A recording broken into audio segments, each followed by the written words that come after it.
Alright guys, welcome back. We're going to be getting into our next best of three here at the ESET UK Masters Qualifier. Don't forget, of course, to check these guys out. They are on Twitter and Facebook, as you can see on your screen, at ESET UK Masters.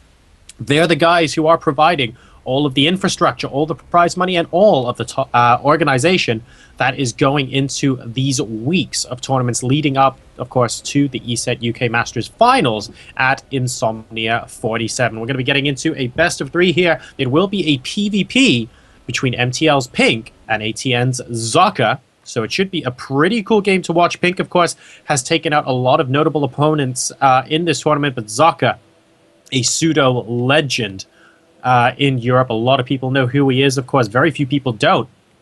So we'll see which one of these guys ends up coming out on top. The first map is Entombed Valley. Let's get into the game.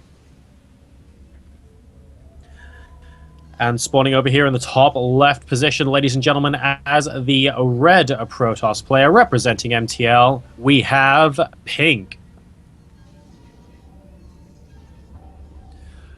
And in the bottom, representing ATN, guys, we have none other than Socke.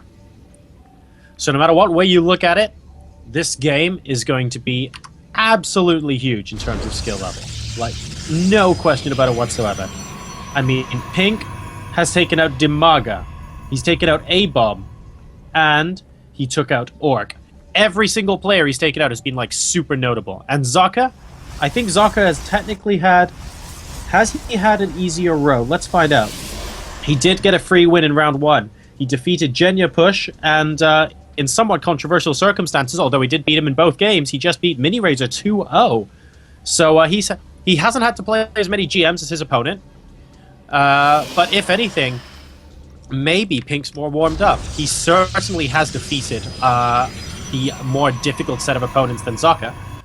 But he still has to pull through in this particular best of three. So we'll see what they can do on this PvP. Both sides are being effectively identical with their builds at the moment. The gas for Socke is very slightly earlier than that of Pink. I think it'll give him slightly more flexibility, perhaps, on grabbing tech later on. But it looks like, never mind, both gases are being taken at the same time for Pink. So that situation just got reversed, ladies and gentlemen. We have got double gas now. Is he going to be going 2 on each gas or 3 on each gas? We'll wait and find out. It looks like he's saving up his minerals for something because he's not transferring the probes just yet. And of course it will be for the cybernetics core, at which point we're going to start seeing mining on gas. We have 2 in there and 2 in here. So just a little bit more gas than normal out of 2 assimilators, and in the meantime we only have a single assimilator with 2 for Socke, and only now taking his second gas, which means Pink will have some more flexibility. He will have more gas at an earlier time than Socke, and he is mining it faster as well. So he can potentially choose his tech route a little bit quicker. He can go maybe for an extra sentry or a stalker, whereas opponent might choose not to in some opening builds a little bit later on. Let's see what he ends up choosing. In the meantime, Pink getting a very nice scout off in Socke's base, sees absolutely everything. And Socke still needing to scout the cross position of his opponent to check out exactly what's going on. So he hasn't actually scouted that Pink is in cross positions just yet. And I wonder if cross positions is enforced on this particular map. I don't think it is. So he still has a little bit of scouting to do. Nothing too out of the ordinary, though. And I think he's just going to use the Zealot at the watchtower to see what direction the probe goes in. Will it be enough? Is he going to get 2 hits off on that probe? Not quite. Good try with the micro on that Zealot, but it looks like Pink is going to be able to get away scot-free there. And we have a Stalker at the top of the ramp too. Second gateway being popped out here from Pink. And chrono boosting that warp gate, and now getting another Stalker and a Sentry to follow this up as well. So at the moment we have 1 Zealot and 2 Stalkers versus 2 Zealots and 2 Stalkers from Socke.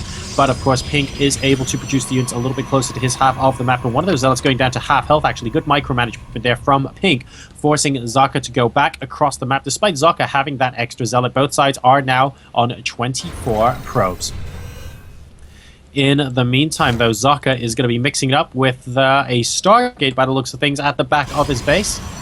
So we should be seeing the beginning of unit production from there very, very shortly indeed. And as expected, the Phoenix is going to pop out. Initial 2 gateways popping out now. So going up to 1 gate Stargate and then going up to gateways number 2 and 3. In the meantime, we have the slightly more common robotics facility come out from Pink here. And he is still only on the 2 gateways because he is putting down his Nexus. So let's see if he can withstand any sort of potential aggression that Socke is going to be putting down here. Ooh, cancelling that pylon for some reason there, but probably not too harmful in the long run. We have a probe just going to be moving over here to probably create a forward pylon. He's just going to be scattering forward pylons of his own as well. And we have an Immortal being chrono boosted from Pink. So this could potentially play into Socke's hands a little bit later because an Immortal is a huge part of the firepower of Pink's army right now. And a Graviton Beam lift from a Phoenix renders an Immortal temporarily useless. So depending on micromanagement, Socke might want to fancy his chances on seeing if he can get a word in edgeways, just have the Gateway Army beat the Gateway Army with a Phoenix lifting up the Immortal so that it completely negates it until the rest of the battle is fought. That's just a potential for something to happen. On the other hand, though, Socke is running against the clock just a little bit here because if he gives Pink another couple of minutes to get this base saturated and just to give him that much more production capacity, Pink's going to be finding it pretty easy pickings to get ahead of his opponent economically. And it looks like the Phoenix just coming in for a bit of a kamikaze run here. Are they able to? Yes, they do actually pick off a unit. Looks like a Stalker. Oh, pardon me. Looks like a Sentry, I think, was picked off there. Indeed, it was. And now we have the rest of the army from Socke coming in. Is Pink prepared for this by the looks of things? No, he has got 2 Immortals, though. But these Phoenix do have energy to lift both of them up. Are we going to be seeing anything of the sort? Probably not from Socke because the Sentry is still able to force field stuff off. But it looks like this Nexus is still going to be forfeit. Pink deciding whether or not he wants to move into the bottom, and the Phoenix moving in through the mineral line. He's not picking up any probes for 2 reasons. 1, the army's quite close by, but 2, he might want to save the energy for the Immortals, and there we go. It looks like he distracted his opponent just long enough that he is actually able to come in with the Phoenix. Picking up a Sentry and an Immortal is Socke's choice at the moment. Oh, goodness! The second and third Immortals get picked up as well, and there is still energy on the Phoenixes. The entire Gateway Army is completely destroyed from Pink at the moment, but there are still 3 Immortals here. I'm not sure this is going to be enough. It depends on how much energy we have on these Phoenixes. More units being warped in now for Pink, and I think Pink might be able to hold this off. It was a great idea picking up the Immortals with the Phoenixes, but look at this, 2 of them still exist here on about 50% HP at the moment, admittedly, and Pink is able to hold off there. 48 supply to 43, and the work supply is 31 to 28. Now, this Nexus wasn't killed off, guys. If Socke did not move up the ramp here and try and just kill Pink off outright, although admittedly that was like a good try, he was attempting to do that, nearly got away with it, not quite. Because 2 Immortals on half health with no shields could have very easily been one of the Immortals completely dead, and that could have changed the name of the game there, but Pink seemed to hold that off well. The point is, Socke could have stayed down here and definitely killed off the Nexus. The Nexus was at about half health HP, as you can see there, when Socke decided, oh, I've distracted my opponent, I'm going to move up the ramp with that Sentry. Of course, hindsight is so easy to tell, guys, but that's just the way the dice have fallen in this particular game, as Socke gets a robotics facility of his own. Pink, actually, with an observer, able to see everything that's popping down between the main and natural ramp here of Socke. So that was a pretty darn exciting start to the game, guys, and Socke attempting to kill Pink off outright with that Phoenix push using the Gateway Army before the Immortals got too strong, but Pink just bought enough time to get 3 Immortals out, and it looks like the Phoenixes just didn't quite have enough energy to be able to make all of that work. It looks, oh wow, the Phoenix is actually going to be taking apart the Stalkers here, lifting them up and taking apart the units that were designed to stop the Phoenixes from getting in the first place. This is really cost-effective from Socke, and that makes up a little bit for what happened earlier. If we take a look at the resources lost tab after that excellent pickoff of 4 of those Stalkers, 4 of them, guys. You don't normally see Phoenixes take on Stalkers directly. The resources lost tab is practically the same for both of our players. So cool moves there from Socke, failing to kill Pink there with that push, but following up with some great cost-effective harassment with those Phoenixes. In the meantime, what are the army compositions at the moment, you wonder? Well, Pink has 2 Immortals and 7 Stalkers, and we have a single Immortal, 5 Phoenix, and 2 Sentries, along with a handful of Zealots out from Socke. So a very varied army composition as it currently stands, as the Phoenixes try to give the army a little bit more pause, but Pink deciding he is having none of it at this moment in time. And I don't think there's quite enough energy to completely chain lift all of those Stalkers on the ground. After all, when a Phoenix is lifting up a unit, of course, he can't actually shoot. You can only either lift or shoot, not both. So you can't just lift 4 Phoenix and have the lift 4 Stalkers and have the 5th Phoenix shooting. You just won't kill anything in time, even though there were only 4 Stalkers here before. It just wouldn't work. And Socke coming in for another try now. The Phoenix might be moving into the main base. One of them randomly gets left there, but that is the one with low health. And good blink forward from Pink, showing the blink rather at the right time there. And Double Forge coming out in addition to a Colossi out of this robotics bay, which is already researching extended thermal lance. So Pink eager to get really, really quickly into that end game Protoss army. In the meantime, we have a second Robo coming out for, I think, both players here. Where is the second Robo located for Pink? There it is, at the natural expansion. So both players are going to go up to very, very quick Protoss endgame armies involving a lot of Colossi.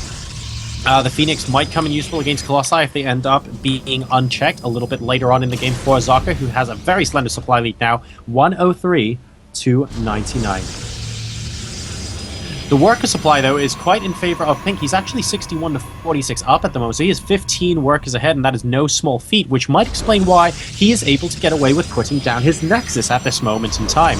Now, I wonder if this is going to prompt Socke into some sort of attack, or if he's just going to recognize that actually his opponent's been microing well after defending against that earlier push, and therefore he's just ahead economically, because if Pink is ahead economically and then Socke pushes out through the middle of the map, but also gives Pink time to get additional Colossi because of the time that Socke has spent walking, then Pink might be able just to straight up win that engagement. So he has to be very, very careful about it, and Socke might want to continue to pick away at the units of Pink for the foreseeable future. And here we go, a couple of probes going down, trying to tempt the army out of place.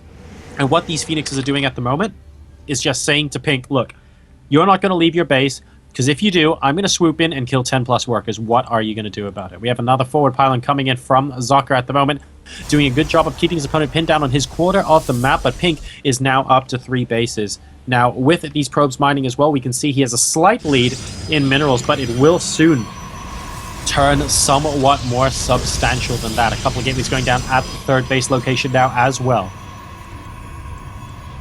And 2-2 being chrono boosted now by the looks of things. We have a decent number of gateways. I think we're going up to 6 gateways, including the ones at the 3rd, and we have double robo as well, constantly churning out those Colossi. The unit counts, by the way, guys, are 4 Colossi to 3 in favor of Socke at the moment, 2 Immortals apiece, 12 Zealots to 2 in favor of Socke, which is interesting because Zealots oh, and never mind, we have a bit of aggression against the 3rd here, so we'll talk about Zealots and actually we'll talk about them now. They become less and less useful as the game goes on, and let's watch and see how much damage they can actually absorb here. They weren't actually targeted down, though, and they're able to move into the Colossi, so in fact, they did the complete opposite of what I was about to explain. And I think the Colossus count, thanks to those Phoenix as well, has just hit 0 for Pink, and that's going to be enough GG. Wow, so Socke wins game number 1 there, guys. And what I was about to say is that I should have really picked up on that fight about 2 seconds earlier on the mini-map, but a really good push there from Socke. What I wanted to say is that the Zealots in his army composition get less and less effective as the game goes on. Once you hit a PvP endgame, for example, where both sides have something like 10 or 12 Colossi, those Zealots are practically one laser beam hit away from death. And they really are just cannon fodder at the start of the army. Maybe there are some exceptions if you have charge and you have a decent number more of them, or they have really good upgrades, but you need to be hitting sooner rather than later if you have a massive Zealot count advantage over your opponent. It looks like that's exactly what Socke did at the end of that game there to take that game. But, of course, honorable mention, I think, and to the Phoenixes, because they're the units that really kept Pink in his base, which meant Socke had time to sort of decide when he wanted to posture and move up and stuff like that. And they did a great job of killing the Colossi at the end there. They actually had full energy. All they needed to do was shoot, because obviously you don't need to pick up those Colossi. So those really, really well done by those Phoenixes as well, but keeping Pink in his base as well as allowing those Colossi to fall that much more quickly, and that's what made the Colossus count matter at the end of the game. So, good game there from Socke. Failed the initial attack, and I have to say, Pink was looking good there, but managing to come back through excellent use of the Phoenixes and not just come back, but at the end, in that last battle, my goodness, was that one-sided. So we're going to get into game number 2, guys, in just a moment, straight after this break. Don't go anywhere.